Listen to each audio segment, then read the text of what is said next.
Thank you बच्चे। आप लोग कैसे हैं? उम्मीद है कि अच्छे होंगे। तो बच्चे, आज आप लोगों के बीच एक बहुत शानदार द्विघात समीकरण का ट्रिक्स बताने जा रहा हूं। और द्विघात समीकरणों का हल अगर आप लोग करना सीख गए तो समझिए कि बहुत से बड़े मैथ्स आप लोग बना लेंगे, क्योंकि द्विघात समीकरण पर अनेक मैथों का आधार होता है। द्विघात समीकरण ही अनेक मैथों का आधार है, अनेक क्वेश्चनों का आधार है। तो उसमें क्या होता है कि कोई भी क्वेश्चन को हम यदि किधर से भी करते हुए हम यदि द्विघात समीकरण को ले गए तो इसको हम आसानी तरीका से हम हल कर सकते हैं। तो इस द्विघात समीकरण 10वीं क्लास के बच्चों के लिए तो बहुत ही शानदार है और आगे कॉम्पिटिशनों के लिए बहुत बेहतरीन है। तो बच्चे, आज का वीडियो आप लोग शुरू से अंत तक देखना मत भूले। अगर जो शुरू से अंत तक नहीं देखा इनके बारे में कुछ नहीं समझ पाएगा। तो द्विघात समीकरण का हल हम आपको कई प्रकार से हल करके बताएंगे। अगर उसमें आप लोगों को कुछ ही तरीका अगर मालूम भी हुआ तो भी बहुत अच्छा होगा। अगर सभी प्रकार अगर समझ गए तो आप लोगों के जीवन के लिए बहुत लाभदायक होगा ये आपको अगर आपके दिमाग में ये आ जाए तो समझिए कि कभी भूलने वाला नहीं है, जन्म जन्म तक याद रहेगा। तो वीडियो चालू स्टार्ट करने से पहले बच्चे, मेरा छोटा सा रिक्वेस्ट है कि आप लोग अगर इस वीडियो में नए हैं, चैनल पर नए हैं, तो सब्सक्राइब कर दीजिएगा, ताकि इस वीडियो का जो नए नोटिफिकेशन है वो आप तक जल्दी में पहुंच सके और आप इसको वीडियो को देख करके लाभ उठा सकें। तो इस सब्सक्राइब के साथ ही साथ लाइक एवं कमेंट एवं शेयर करना मत भूलिएगा। ये लाइक जो होता है हमारे एनर्जी का काम करता है, इसमें कोई पैसा नहीं लगने वाला है। सब्सक्राइब करने से कुछ पैसा नहीं लगने वाला है, लाइक करने से कुछ पैसा नहीं, कुछ नहीं। लाइक कीजिए, बेल आइकन दबाइए, शेयर कीजिए, कुछ इससे खर्चा नहीं मिलने वाला है, लेकिन हाँ, हमको एक एनर्जी मिलेगी, हमको और आगे पढ़ाने की क्षमता बढ़ेगी। तो चलिए हम वीडियो स्टार्ट करते हैं। द्विघात समीकरण।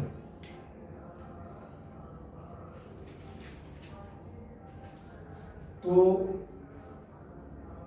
द्विघात समीकरण का हल हम कैसे करते हैं? तो द्विघात समीकरण जो होता है वो अपने आप में एक बहुत बेहतरीन होता है। तो चलिए हम लोग इस क्वेश्चन से चलते हैं। कोई भी क्वेश्चन हो तो हम इसको कैसे हल करेंगे? जैसे ये है, हमें x का मान ज्ञात करना है। x के मान ज्ञात करने के लिए हम 3 विधियों का इस्तेमाल करेंगे। पहला है फैक्टर विधि, यानी गुणनखंड विधि। गुणनखंड विधि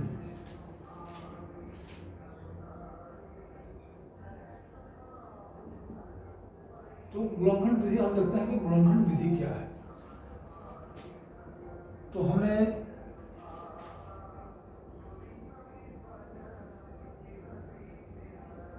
इसको गुणनखंड करने का तरीका आप लोगों को हम बता चुके हैं पिछले वीडियो में।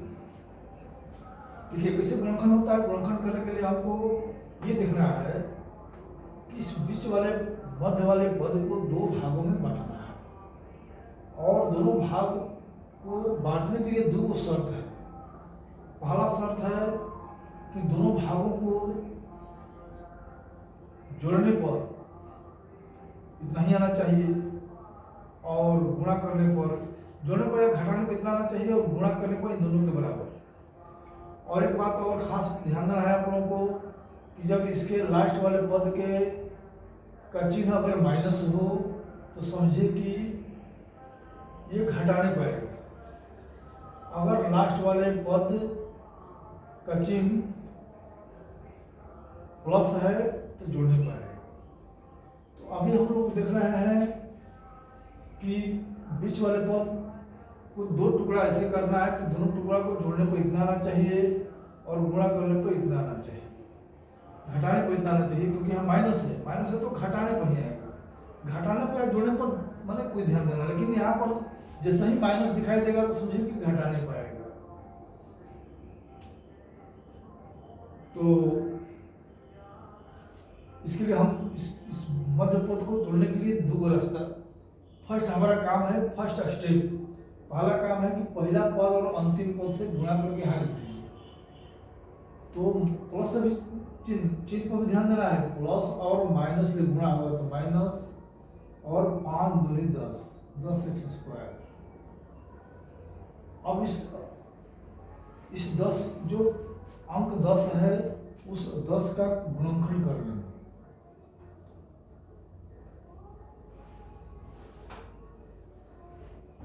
तो इसका अभिष्ट गुणनखंड हमको यही है, 5 और 2।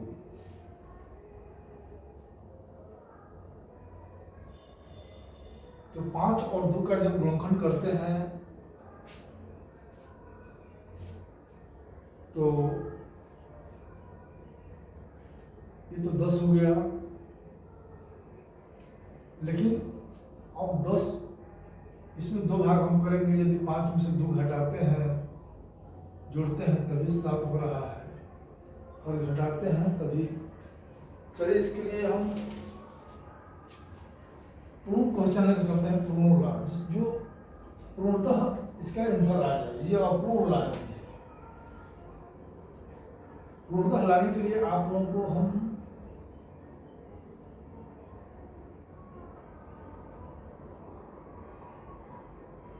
अगर मान लीजिए कि हम इसको भी यदि करेंगे तो थोड़ा फास्ट होगा, लेकिन ये देखना है कि जैसे 5 हमने कर दिया कि 5 दूनी 10, अब 10 में 2 भाग करना है तो 5 और 2 और 6 लाना है।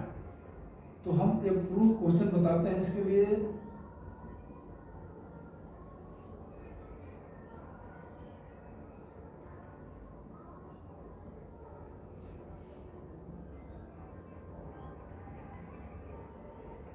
देखिए ये क्वेश्चन है, यह है द्विघात समीकरण का क्वेश्चन। अब इसमें क्या करना है कि इस बीच वाले पद को हम 2 भाग में तोड़ेंगे, लेकिन दोनों भाग को हम क्या करेंगे, उसको जोड़ने पर इतना आना चाहिए और गुणा करने पर इन दोनों के गुणा के बराबर। जोड़ने पर इतना क्यों जोड़ने पर, क्योंकि इसके जोड़ने पर नहीं, घटाने पर यहाँ पर माइनस है। जब किसी भी लास्ट पद में माइनस रहेगा तो घटाने पर हमको खाली देखना है, दोनों पदों में घटाने पर इतना आना चाहिए। अगर यहाँ पर प्लस रहेगा तो दोनों पदों को जोड़ने पर इतना आना चाहिए, यही ध्यान देना। यहाँ प्लस रहेगा तो जोड़ने पर घटा रहेगा तो घटाने पर। तो इसके लिए 2 को शर्त है, इसको ऐसे 2 भाग में बांटेंगे कि जोड़ने पर या घटाने पर इतना आना चाहिए और गुणा करने पर इन दोनों के गुणा के बराबर। तो चलिए इसके लिए पहला स्टेप क्या है, पहला स्टेप हमारा है पहला पद और अंतिम से गुणा करते हैं। तो चिन्ह से भी गुणा करते हैं, प्लस और माइनस में माइनस, 20 का 120 x²। अब हम 120 जो अंक है इसका गुणनखंड निकाल देंगे।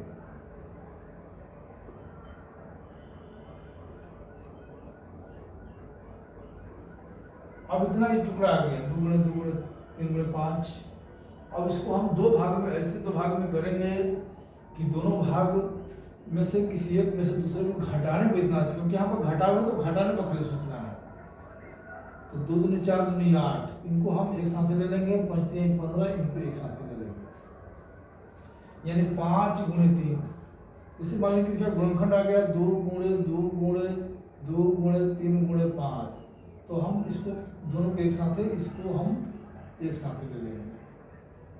तो 15 में से 8 घटाएंगे तो हमको 7 मिल जाएगा, और गुणा करने को 15 8 20 इतना भी प्राप्त हो जाएगा। अब हमको ये ध्यान देना है कि हमको यहाँ -7 लाना है, तो इनके चिन्ह पर ध्यान देना है।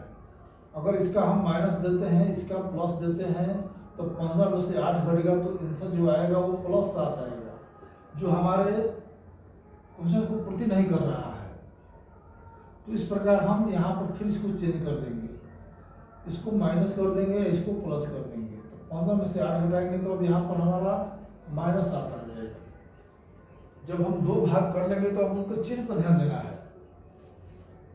तो अब इस प्रकार +8 -15, तो +8x -15x -20। देखिए बीच वाला भाग जो है भाग दो भाग में बट गया। अगर इसमें से हम इसको घटाएंगे तो -7 और इन दोनों को जोड़े गुणा करेंगे तो माइनस प्लस माइनस, अब 15 8 20 100 यानी बिल्कुल -120 स्क्वायर आ रहा है। चिन्ह के साथ आना चाहिए, गुणा करने पर इतना आना चाहिए और जोड़ने में घटाने पर इतना आना चाहिए। तो इसमें क्या करना है कि लास्ट वाले चिन्ह पर ध्यान देना है कि अगर घटाव है तो समझिए कि इनको घटा नहीं पाएगा, अगर जोड़ है तो जोड़ने पर, दोनों टुकड़ा को जोड़ नहीं पाएगा तो घटाने पर। चलिए इतना आप लोग समझ गए होंगे। अब इसका क्या करते हैं, बराबर में इसका 0 है, क्वेश्चन के जैसे क्वेश्चन है तो उसके बराबर में 0 है। तो चलिए इस क्वेश्चन को हम हल कर रहे हैं। अब देखिए आपको कहेगा कि आप 15 को आप इधर लिख दिए, 8 को इधर लिख दिए, ऐसा ही होगा नहीं। आप इसको चाहे तो इधर लिख सकते हैं, इसको चाहे तो उधर लिख सकते हैं। चिन्ह उसका जस के तस होना चाहिए। +8 है इधर +8 होना चाहिए, -15 है तो -15। चिन्ह के साथ इधर उधर स्थान परिवर्तन कर सकता है, स्थान बदल सकता है। अब इनका हम कॉमन निकालते हैं। कॉमन कैसे निकालते हैं, अगर दोनों तरफ अंक है इसमें तो अंकों का HCF निकालेंगे, मौसम निकालेंगे। तो मौसम 6 और 8 का मौसम निकलेगा तो मौसम इसका आ जाएगा 2। और ABCD के अक्षर चर का कैसे मौसम निकलता है, चर जो दोनों में हो जिसमें कम हो, ये ABCD के अक्षर को हम चर कहते हैं और अंक को अचर कहते हैं। अगर ये दोनों में है जिसमें कम है उसका मौसम हो गया। हम मौसम को, इसी मौसम का नाम है कमन, इसको हम कमन बोलते हैं। अब क्या होगा कि इसका बारी बारी से हम दोनों में भागा करेंगे और जो बचेगा इसमें लिखते जाएंगे। चलिए इसका भाग इसमें कर रहे हैं, कैसे होता है भाग, इतना बटा में 2x 2 3 6 x स्क्वायर का 3x, यहाँ पर 3x जो बच रहा है खाली लिखना है। अब इसका भागा देंगे इसमें 8x बटा में 2x 2 चौके 8, केवल 4 बच गया, इसको घेर देंगे। इन दोनों का काम हो गया। अब यहाँ पर देखिए जो चिन्ह रहेगा वही हुबहू लिखना है। अब जैसे हम इन दोनों अंकों का मौसा निकाले हैं उसी तरह इनका भी मौसा निकालेंगे। 15 और 20 का मौसा हो जाएगा 5। और ये चर जो है दोनों में हो जिसमें कम हो, तो चर दोनों में नहीं है, जो चर जब दोनों में नहीं है तो उनका मौसा नहीं निकलेगा, 1 हो, तो 1 लिखते नहीं है, इसलिए ये इसका कॉमन हो गया।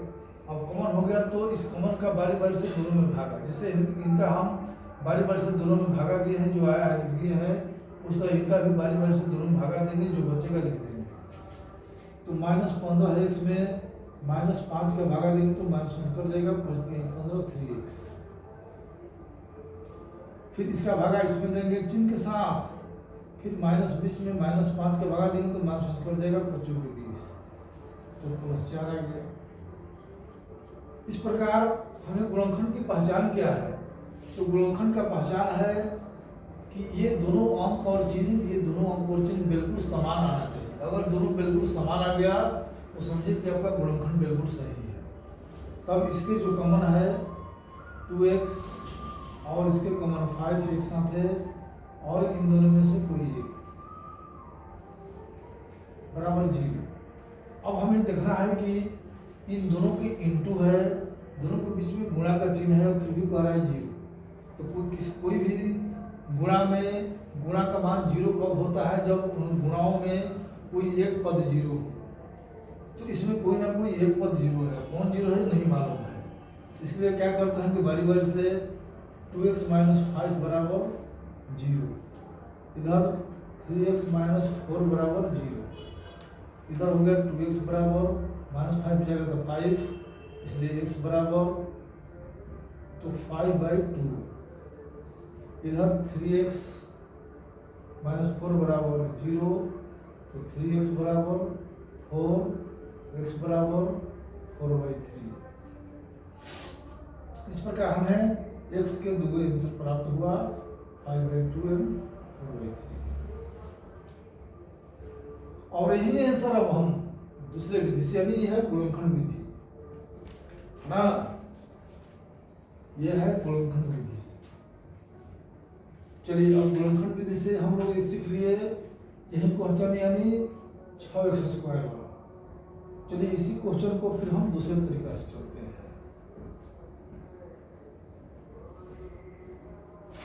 क्वेश्चन है 6x स्क्वायर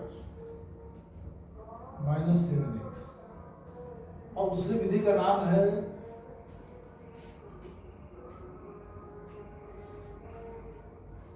वर्ग करने की विधि।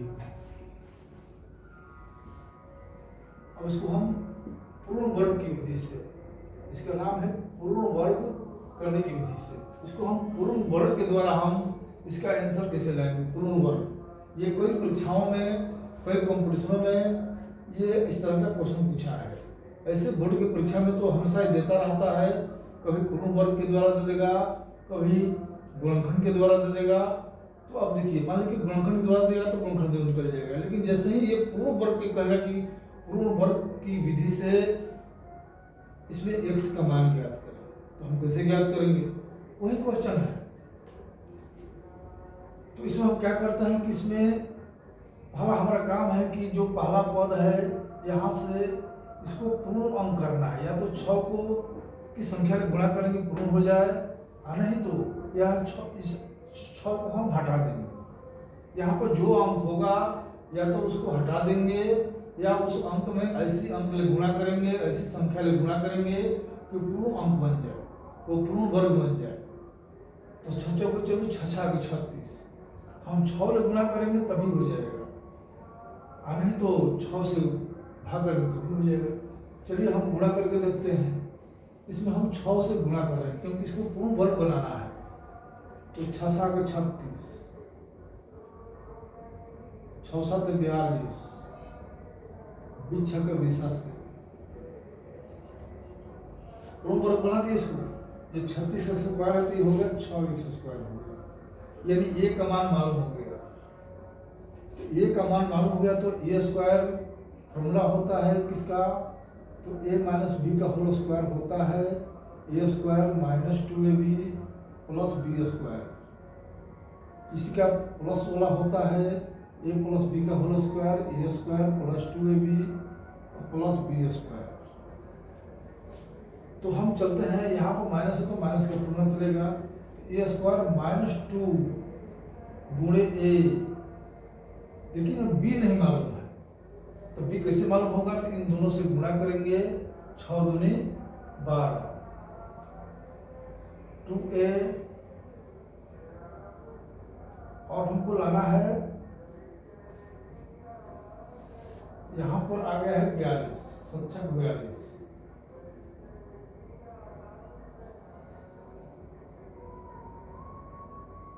देखिए 12x है तो क्या करेंगे, इसमें 12 यहाँ पर 6 दूनी 12 हो गया, हमको 42 लाना है तो 42x में इस 12x का भागा दे देंगे, कट जाएगा 6 7 42, 6 दूनी 12 यानी 7/2। यहाँ 7 हम 2 से गुणा करेंगे तो यहाँ 42 प्राप्त हो जाएगा। इसके लिए क्या करेंगे, ये का मान मालूम हो गया तो हम चलते हैं 2a, ये तो 2 क्लियर हो गया, तो दोनों से गुणा करके यहाँ पर जो अंक है उसमें भागा दे देंगे। तो भागा देंगे तो यहाँ b वाला मालूम हो जाएगा। जब मालूम हो जाएगा तो क्या करेंगे, तो a square minus 2ab plus B square, ये पूर्ण वर्ग हो गया, बी स्क्वायर कर दिए तो। लेकिन ये तो हम फालतू नहीं लाए हैं क्योंकि इसको कटाएंगे तो 42 होगा, लेकिन यहाँ पर अभी इसको हम फालतू ला दिए। तो फालतू जब ला दिए तो हम जितना हम जोड़े हैं उतना घटा देंगे, तो समझिएगा हम कुछ नहीं किए हैं। और ये माइनस 120 है 10 के 10, देखिए क्या किए हैं, ये तो हम किए हैं, ये कट जाएगा और 6 7 42 से आएगा 10 के 10, लेकिन ये हम फालतू ला दिए, फालतू लाए तो उतना ही फालतू घटा भी दिए, जितना हम बाहर से लाए हैं उतना उधर घटा दिए हैं। तो यानी दोनों को फिर हम घटा देंगे तो 10 के 10, फिर वही क्वेश्चन में बचेगा। तो चलिए ये यहाँ हो गया कि a square minus 2ab plus B square हो गया, यानी इसका हो गया a माइनस बी का होल स्क्वायर, और इधर है माइनस 749/4 और माइनस 120 बराबर 0। अब क्या करेंगे कि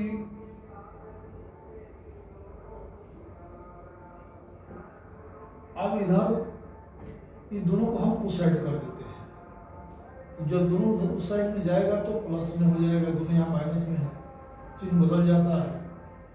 और इनका हल करेंगे।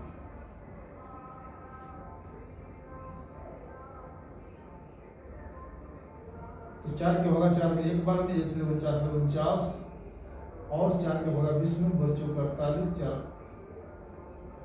बच्चों का 48 480, तो 480 49 529,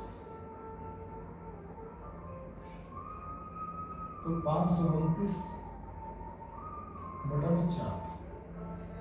चलिए इतना आ गया। यानी यहाँ हम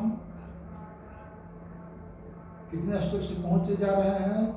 ये पहला स्टेप से स्टार्ट किए हैं, क्वेश्चन है, ये पहला स्टेप यहाँ का लगेगा, ये तो क्वेश्चन है। क्वेश्चन को मैंने इस तरह से छोले गुणा किया है, पहला स्टेप यहीं से स्टार्ट होगा। 1 2 3 4, ये पांचवा है। पांचवा स्टेप में हमको क्या करना है कि ये जो स्क्वायर है हटा देंगे, हटा करके अब जैसे ही इधर हटाएंगे तो इधर वाला संख्या जो है रूट में हो जाता है। ये रूट में हो गया, इधर से स्क्वायर हटाएंगे तो रूट में, तो 6x माइनस 7/2 इधर रूट हो गया, तो 529 का वर्गमूल होता है 23 और 4 का वर्गमूल 2। तो ये जो वर्गमूल निकल जाता है, देखिए कोई भी संख्या अगर रूट में है उसका वर्गमूल निकलता है तो प्लस माइनस दोनों में आता है। इस करणी का मान, करणी का जो चिन्ह होता है प्लस माइनस दोनों होता है, इसलिए 6x बराबर अब 7 माइनस 7/2 उधर जाएगा तो प्लस 7/2। एक बार इसको हम जोड़ेंगे और फिर एक बार हम इसको घटाएंगे। चलिए अभी एक बार हम जोड़ लेते हैं, फिर एक बार इसका क्वेश्चन आएगा तो 7/2 माइनस 23/2, यहाँ इनका एलसीएम हो जाएगा 2, 7 प्लस 23, 7 प्लस 23 यानी 30/2, तो 26 बराबर हो गया 30/2 यानी 15, यहाँ 15 हो जाएगा, तो ये आ गया 15, इसलिए x बराबर 15/6, 5 3 15, 5 10, 3/2 और ये आ गया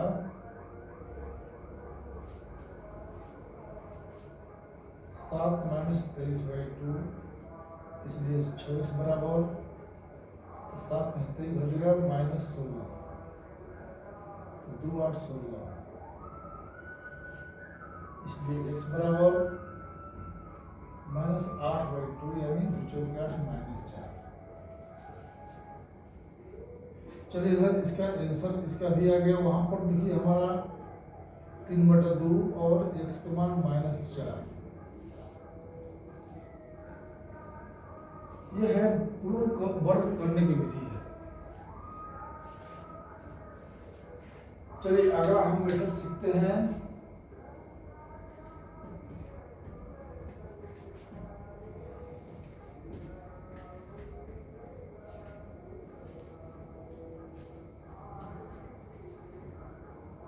अगला तरीका है हमें द्विघात सूत्र।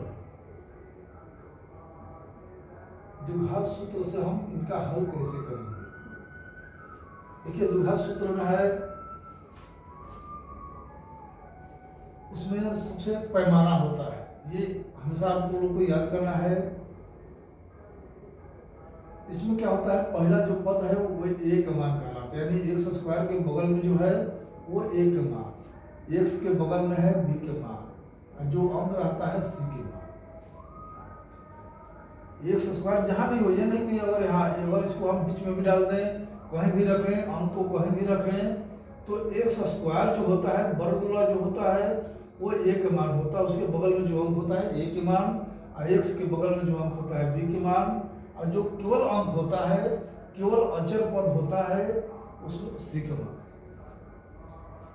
तो सबसे पहले इसमें हम एक d निकालते हैं। d का फॉर्मूला है b² - 4ac। तो इसमें b का मान है -7, 4 गुणे a और गुणे c, तो 49, और ये माइनस माइनस प्लस 6 की 24 दूनी 48, यानी 529। डी के मान 529। एक और बात याद रखना है बच्चे कि इसमें एक है डी का पैमाना है कि अगर हम यदि डी निकाल रहे हैं, अगर डी, चलिए हम आगे क्वेश्चन बताने के बाद हम आपको बताएंगे। चलिए इसके बाद हमको चलना है x का मान निकालना है। तो x का मान के लिए फॉर्मूला होता है -b ± √d/2। ये फॉर्मूला है, ये द्विघात समीकरण का सूत्र है। तो -b, तो -b इसमें कौन है भाई? तो -b -7 है। तो यहाँ पर माइनस देखिए फॉर्मूला में है, आई वो माइनस इसका अपना मान है, अब प्लस माइनस डी यानी 529। डी के मान 529 आया हुआ है। 2 गुणे ए का मान 6 है। इस प्रकार minus minus plus 7 plus minus 529 का वर्गमूल 23 हो जाएगा।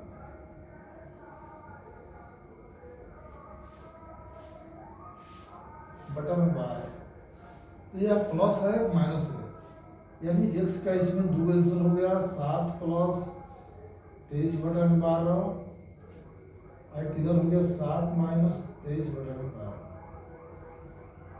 23 से 7 20, 23 7 30, 30 बटा में 12,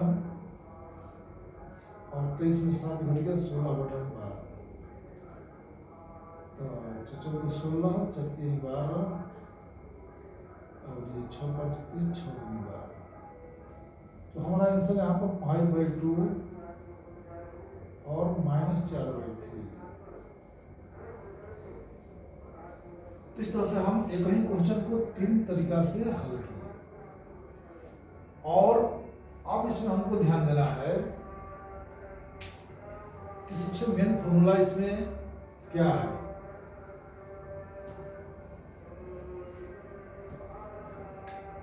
हम एक ही क्वेश्चन को तीनों तरीका से हल करेंगे तो आंसर समान ही आएगा। तो देखिए इस ऑप्शन में देखना है कि अगर d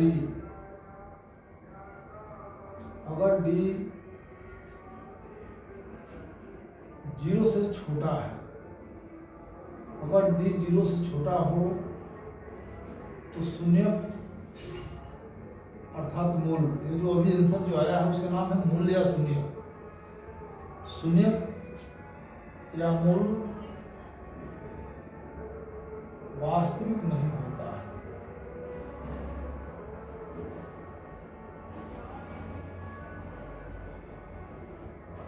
वास्तविक होता ही नहीं, यानी जब ये 0 जो है 0 से d का मान छोटा रहेगा, अगर हम d निकाल रहे हैं माइनस में आ गया तो उसका आंसर नहीं निकलेगा, उसका मूल वास्तविक नहीं होगा। अगर d का मान 0 के बराबर हो तो मूल वास्तविक और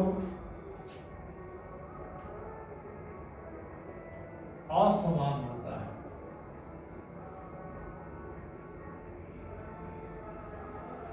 अगर d 0 के बराबर हो तो मूल वास्तविक भी होगा और असमान होगा, यानी अलग अलग होगा।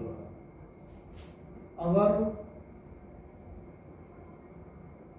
d के मान 0 से बड़ा हो, जब 0 से बड़ा हो, नहीं ये बराबर है तो मूल वास्तविक और समान होगा। यानी जब डी 0 के बराबर है तो समझिए कि दोनों आंसर एकदम हूबहू एक जैसा आएगा, यानी एक ही आंसर आएगा, उसको डबल समझिए। लेकिन जैसे ही अगर डी 0 से बड़ा हो तो मूल वास्तविक और असमान होगा।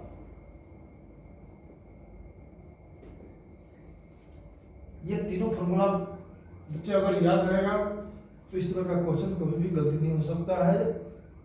क्वेश्चन पूछता है कि यदि संभव हो तो शून्य ज्ञात करें। संभव हो मतलब दो स्थितियों में संभव है, एक स्थिति में संभव नहीं है। अगर डी के मान माइनस में आ गया तो संभव नहीं है, अतः उसका हम मूल नहीं निकालेंगे, आंसर नहीं निकालेंगे, शून्य को नहीं निकालेंगे। लेकिन जैसे ही डी 0 के बराबर हो, चाहे 0 से बड़ा हो या डी 0 हो या प्लस में हो, तो हम उसका मूल निकाल सकते हैं। उसका मूल शून्य संभव है। तो संभव कब होगा? जब डी 0 के बराबर हो या डी 0 से बड़ा हो। अगर डी जो है 0 से छोटा हो यानी माइनस में हो तो उसका कोई मूल नहीं होता है, कोई आंसर नहीं होता है, मूल वास्तविक नहीं होता है। ये तीन बात इसमें ध्यान देना है। इसके बाद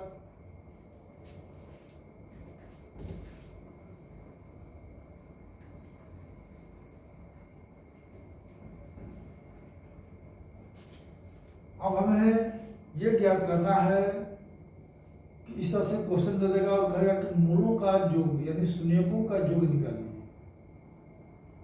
शून्यकों का योग, तो शून्यकों का योग होता है -b/a। अब देखिए फॉर्मूला है -b/a कौन है, तो हम बता दिए हैं कि a b c कौन है। तो यहाँ पर माइनस पहले है तो पहले माइनस लगा दो, इसके बाद b है -7 और a है 6 यानी 7/6। 7/6। अभी हम इसने जिसका जो आंसर लाया था, इसका हमने आंसर लाया था, x के मान हमने लाया था 7 - 23/12 और 7 + 23/12। दो आंसर लाया यानी 16/12 और 30/12। 6 × 5 = 30, 6 × 2 = यानी 5/2 और 6 × 4 = 16, 4 × 3 = 12 यानी -4/3 और 5/2 हमने लाया था। ये दो शून्य लाए हैं। इसी क्वेश्चन का दो आंसर आया है यहाँ पर शून्य। इसी क्वेश्चन का दो आंसर है, शून्य आया हुआ है।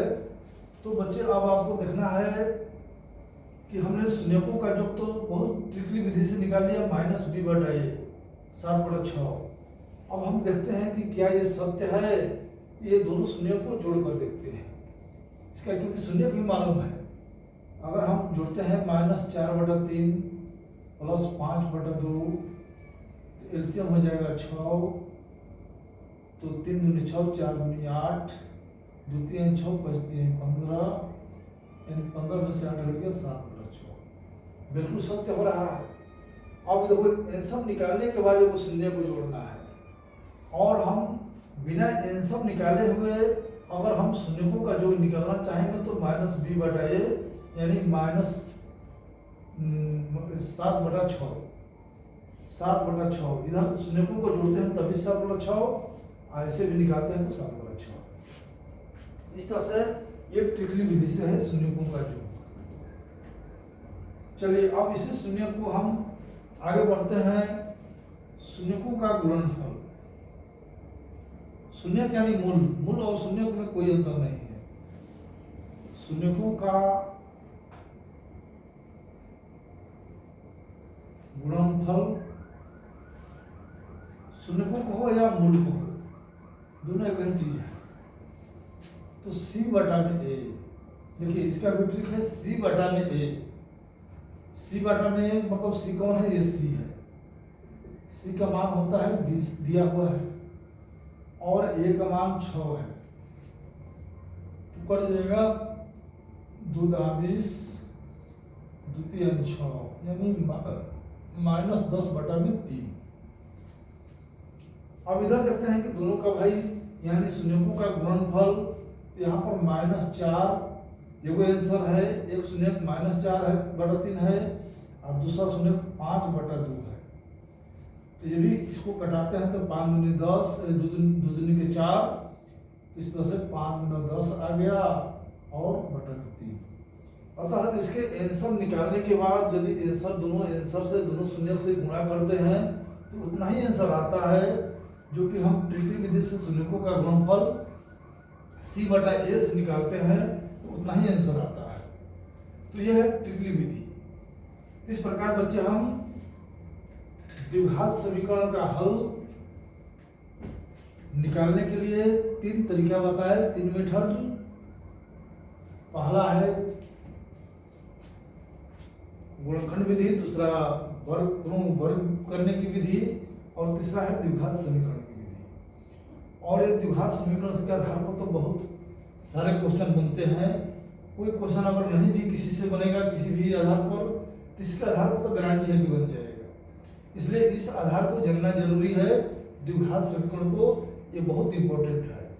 इसमें आपको और भी कुछ क्वेश्चन आएंगे, जैसे यहाँ पर दिया था आंसर आया था -4 बटा 3 और 5 बटा 2, ये x का मान आया था। यदि मान लें कि हम यहाँ x का मान दे देते हैं -4 बटा 3 और 5 बटा 2। अब हमें निकालना है द्विघात समीकरण तैयार करना है। द्विघात समीकरण, द्विघात समीकरण कैसे ज्ञात करेंगे? इसका फॉर्मूला है x² minus alpha plus beta. Alpha beta क्या है? तो अल्फा बीटा जो है वो दोनों शून्यकों का नाम है। हम इसमें एगो को अल्फा मान लेते हैं और एगो को बीटा मान लेते हैं। कहाँ कहाँ हम शून्य कहेंगे, इसलिए हम इसको अल्फा बीटा मान लेते हैं। अब प्लस अल्फा गुणे बीटा बराबर 0।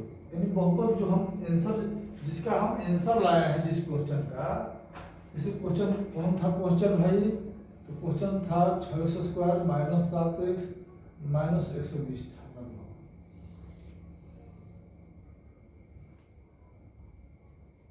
तो इस क्वेश्चन का हमने आंसर लाया था इसका, जो भी हो ध्यान नहीं, क्वेश्चन जो भी हो, लेकिन यहाँ पर हमने जिसका आंसर निकाला है, आंसर अभी हमारे सामने है। तो अब उस आंसर से हम देखिए क्वेश्चन कैसे तैयार करते हैं। अब यहाँ पर अल्फा प्लस बीटा यानी -4 बटा 3 प्लस 5 बटा 2, यानी इसको मूलों का जोगफल कहते हैं, शून्यकों का जोगफल कहते हैं, इसको शून्यकों का गुणनफल कहते हैं। यहाँ पर -4 बटा 3 गुणे 5 बटा 2,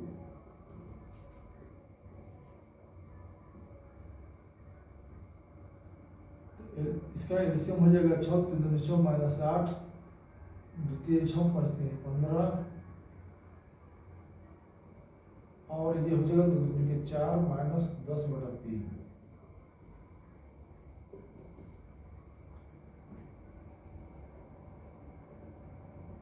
अब यहाँ 15 में 8 गया 7 बटा में 6x, इधर माइनस प्लस बाहर है तो प्लस माइनस के गुणा हुआ तो -10 बटा में 3। यदि द्विघात समीकरण बटा में है तो उनका क्या करो कि एलसीएम निकालो। इनका हम एलसीएम निकाल लेते हैं 6। एक के बाद 6 में 6x², 6 से 6 कट गया -7x, 3 दूनी 6 माइनस 20। देखिए क्वेश्चन मान यही था। अब हम तीसरी गुणा करेंगे तो 6x² माइनस 7x माइनस 20। इस प्रकार हमें क्वेश्चन प्राप्त हो गया। क्वेश्चन देखिए यही था, -6x² 6x² minus 7x minus 20 था। तो हमने इसका ये आंसर निकाला था। अब इस आंसर से फिर हम क्वेश्चन कैसे ज्ञात करेंगे? तो ये फॉर्मूला पर x square minus alpha plus beta का beta alpha plus beta into x plus alpha गुणे बीटा, यहाँ पर स्क्वायर नहीं रहेगा, सॉरी गलती हो गई। X square minus alpha plus beta into x plus alpha गुणे बीटा बराबर 0। यानी कैसे पढ़ना है, एक्स स्क्वायर माइनस मूलों का जोगफल इंटू एक्स प्लस मूलों का गुणनफल, एक्स स्क्वायर माइनस शून्यों का जोगफल इंटू एक्स यानी शून्यों प्लस शून्यों का गुणनफल। तो शून्यों के बदले में हम अल्फा बीटा लेते हैं, एगो को अल्फा मानते हैं, को बीटा मानते हैं। तो शून्यों का जोगफल यानी दोनों को यहाँ पर लिख देंगे। अब इसका हल करेंगे तो ये आंसर मिल जाएगा। तो हमें समीकरण ज्ञात करने की तरीका है और शून्य दिया है, तो अगर पहले ही से जोगफल दिया है तो खाली डायरेक्ट जोगफल लिख दो, अगर पहले से गुणनफल दिया है तो गुणनफल लिख दो। फिर इसके बाद जो हम जोड़ कर रहे हैं जोड़ नहीं करेंगे, अब जोड़ करके दिया है गुणा करके दिया है तो फिर हम समीकरण तैयार करेंगे। चलिए इसके बाद अब इसको हम गुणनखंड करने का तरीका, कैसे इसको हम गुणनखंड करेंगे। जैसे अभी हमने गुणनखंड करके पिछले क्वेश्चन को मैंने दिखाया है, तो गुणनखंड कैसे करेंगे, तो गुणनखंड करने का तरीका है a into x minus alpha into x minus beta. अब इसके द्वारा आप लोग किसी भी तरीका का गुणनफल कर सकते हैं, गुणनखंड कर सकते हैं। ये गुणनखंड का है, तो किसी भी संख्या का गुणनखंड निकालने के लिए a into x minus alpha into x minus beta. अब इसके आधार पर आप किसी भी तरह का गुणनखंड निकाल सकते हैं। तो चलिए ए की जगह पर क्या है, जैसे हम बताए थे कि ये ए है, ये बी है और ये सी है। तो ए की जगह पर 6 into x minus alpha beta. हम बताते हैं कि एगो को अल्फा कहते हैं, वो को बीटा कहते हैं। तो -4/3। तो चलिए माइनस एगो इसका भी अपना माइनस है और एगो उसका अपना माइनस है। इधर x माइनस बीटा, बीटा 5/2 है। तो 6 into x minus minus plus 4/3 into x minus 5/2। इसके बाद 6 इंटू यहाँ पर इनका एलसीएम निकाल कर हल करेंगे तो 3x प्लस 4 इंटू इधर भी 2x माइनस 5। अब यहाँ से ये गुणा में है तो कट जाएगा, 2 3 6, 3 दूना 6 और 2 से ये 2 कट जाएगा। तो क्या बचा 3x plus 4 into 2x minus 5। और यहाँ जो है 0 है तो 0 हम देते जाएंगे, नहीं है तो कोई बात नहीं। इस तरह से हम द्विघात समीकरण का गुणनखंड, यह है द्विघात समीकरण का गुणनखंड निकालना। गुणनखंड तो a into x minus alpha into x minus beta, इस प्रकार से हम लोग समीकरण तैयार कर सकते हैं, गुणनखंड निकाल सकते हैं, मूलों का जोगफल मूलों का गुणनफल ज्ञात कर सकते हैं। और ये हम बता सकते हैं कि किस समीकरण का शून्य संभव है, डी के मान निकालना है। तो इस प्रकार हमने ये द्विघात समीकरण का चैप्टर आज खत्म कर दिया। अगर आप बच्चे अगर आप लोग बिल्कुल इस वीडियो को शुरू से अंत तक देखिएगा तो बिल्कुल समझिए कि माने ये मैथ आप लोग के लिए 0 बन जाएगा और इसका आप लोग हीरो बन जाएंगे। जय हिंद, जय भारत। अगले वीडियो में